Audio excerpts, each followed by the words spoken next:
नमस्कार दोस्तों, स्वागत है आपका हमारे YouTube चैनल अभव्या वर्ल्ड में। आज की इस वीडियो में हम आपके लिए जया एकादशी की व्रत कथा लाए हैं। तो चलिए वीडियो शुरू करते हैं।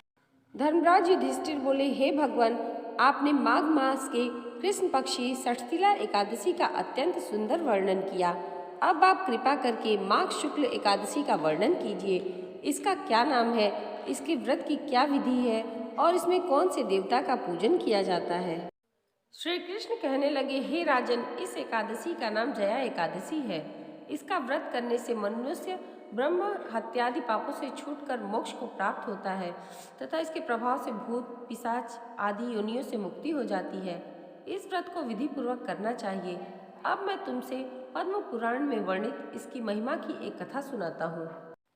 देवराज इंद्र स्वर्ग में राज करते थे और अन्य सब देवगण सुखपूर्वक स्वर्ग में रहते थे। एक समय इंद्र अपनी इच्छानुसार नंदन वन में अप्सराओं के साथ विहार कर रहे थे और गंधर्व गान कर रहे थे। इन गंधर्वों में प्रसिद्ध पुष्पदंत तथा उसकी कन्या पुष्पवती तथा चित्रसेन तथा उसकी स्त्री मालिनी भी उपस्थित थे। साथ ही मालिनी का पुत्र पुष्पवान और उसका पुत्र माल्यवान भी उपस्थित था। पुष्पवती गंधर्व कन्या माल्यवान को देखकर उस पर मोहित हो गई और माल्यवान पर काम बाण चलाने लगी। उसने अपने रूप, लावण्य और हाव भाव से माल्यवान को वश में कर लिया। हे राजन, वह पुष्पवती अत्यंत सुंदर थी। अब वे इंद्र को प्रसन्न करने के लिए गान करने लगे, परंतु परस्पर मोहित हो जाने के कारण उनका चित्त भ्रमित हो गया था। उनके ठीक प्रकार न गाने तथा स्वर ताल ठीक नहीं होने से इंद्र इनके प्रेम को समझ गया और उन्होंने इसमें अपना अपमान समझकर उनको शाप दे दिया। इंद्र ने कहा, हे मूर्खों, तुमने मेरी आज्ञा का उल्लंघन किया है, इसलिए तुम्हारा धिक्कार है। अब तुम दोनों स्त्री पुरुष के रूप में मृत्युलोक में जाकर पिशाच रूप धारण करो और अपने कर्म का फल भोगो। इंद्र का ऐसा शाप सुनकर वे अत्यंत दुखी हुए और हिमालय पर्वत पर दुखपूर्वक अपना जीवन व्यतीत करने लगे। उन्हें गंध, रस तथा स्पर्श आदि का कुछ भी ज्ञान नहीं था। वहाँ उनको महान दुख मिल रहे थे। उन्हें एक क्षण के लिए भी निद्रा नहीं आती थी। उस जगह अत्यंत शीत था, इससे उनके रोंगटे खड़े रहते और मारे शीत के दांत बजते रहते। एक दिन पिशाच ने अपनी स्त्री से कहा कि पिछले जन्म में हमने ऐसे कौन से पाप किए थे जिससे हमको यह दुखदायी पिशाच योनि प्राप्त हुई। इस पिशाच योनि से तो नरक के दुख सहना ही उत्तम है, अतः हमें अब किसी प्रकार का पाप नहीं करना चाहिए। इस प्रकार विचार करते हुए वे अपने दिन व्यतीत कर रहे थे। दैव योग से तभी माघ मास में शुक्ल पक्ष की जया नामक एकादशी आई।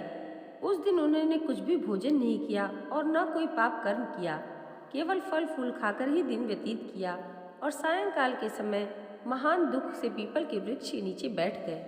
उस समय सूर्य भगवान अस्त हो रहे थे। उस रात को अत्यंत ठंड थी, इस कारण वे दोनों शीत के मारे अति दुखित होकर मृतक के समान आपस में चिपटे हुए पड़े थे। उस रात्रि को उनकी निद्रा भी नहीं आई। हे राजन, जया एकादशी के उपवास और रात्रि के जागरण से दूसरे दिन प्रभात होते ही उनकी पिशाच योनि छूट गई। अत्यंत सुंदर गंधर्व और अप्सरा की देह धारण कर सुंदर वस्त्राभूषणों से अलंकृत होकर उन्होंने स्वर्ग लोक को प्रस्थान किया। उस समय आकाश में देवता उनकी स्तुति करते हुए पुष्प वर्षा करने लगे। स्वर्ग लोक में जाकर इन दोनों ने देवराज इंद्र को प्रणाम किया। इंद्र उनको पहले रूप में देखकर अत्यंत आश्चर्यचकित हुए और पूछने लगे कि तुमने अपनी पिशाच योनि से किस तरह छुटकारा पाया, सो सब बतलाओ। माल्यवान बोले कि हे देवेंद्र, भगवान विष्णु की कृपा और जया एकादशी के व्रत के प्रभाव से ही हमारी पिशाच देह छूटी है। तब इंद्र बोले कि हे माल्यवान, भगवान की कृपा और एकादशी का व्रत करने से न केवल तुम्हारी पिशाच योनि छूट गई, वरन हम लोगों के भी वंदनीय हो गए, क्योंकि विष्णु और शिव के भक्त हम लोगों के वंदनीय हैं, अतः आप धन्य हैं। अब आप पुष्पवती के साथ जाकर विहार करो। श्री कृष्ण कहने लगे, हे राजा युधिष्ठिर, इस जया एकादशी के व्रत से बुरी योनि छूट जाती है।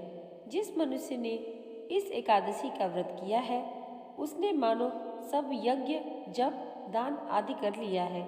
जो मनुष्य जया एकादशी का व्रत करते हैं, वे अवश्य ही 1000 वर्ष तक स्वर्ग में वास करते हैं। दोस्तों, यह है जया एकादशी की व्रत कथा जो हर प्रकार से फलदायी है। इसे लाइक और हमारे चैनल को सब्सक्राइब करना मत भूलिएगा। भगवान विष्णु की